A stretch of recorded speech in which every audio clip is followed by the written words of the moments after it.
Da oggi cambia lo schema di gioco, da oggi entriamo in una modalità, in uno scenario che è diverso da quello che avevamo fino a ieri. Da oggi pesa molto di più la responsabilità individuale. Il giorno in cui anche il Veneto si rimette in moto dopo la conta dei contagi, le parole con cui il governatore Zaia, dopo quasi un anno di dirette quotidiane, si rivolge ai veneti sono ancora fiducia e responsabilità. È un lavoro di comunità questo, no? Dobbiamo immaginare di essere come a marzo, che abbiamo fatto un grande e strepitoso lavoro. E vi ricordo che il modello dell'Istituto Superiore della Sanità è un attimo per entrare in uno scenario di rischio alto e tornare da arancione o rosso. Voglio dare fiducia ai veneti, ha continuato, per questo non emanerò nessuna ordinanza anti-assembramento.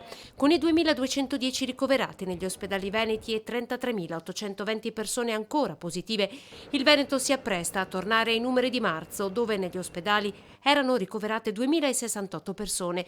Quello fu il numero massimo mai raggiunto. Ora che il trend si conferma in calo, la riapertura di molte attività, bar, ristoranti, la scuola, impone di mantenere saldo l'impegno profuso fino ad oggi. Quello che accadrà in queste ore, in questi giorni, in queste settimane ci darà una contabilità a fine febbraio.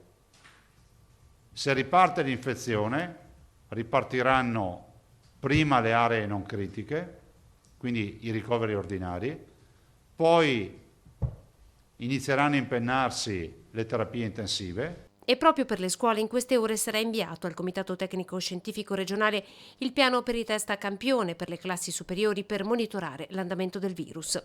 La Regione oggi ha annunciato anche un cambio radicale del piano vaccinale annunciato pochi giorni fa per allinearsi con quello nazionale che parte dagli over 80. Si partirà con 40, poi 41, scusatemi, 40, 39, eccetera. Solo quando avremo finito tutta questa fase, quindi se una persona avrà 101, 102, 103, 104 anni, insomma non so il più vecchio di che classe sia, poi partiamo con gli over 75. La fornitura AstraZeneca sarà destinata alle categorie dei servizi essenziali come docenti e forze dell'ordine.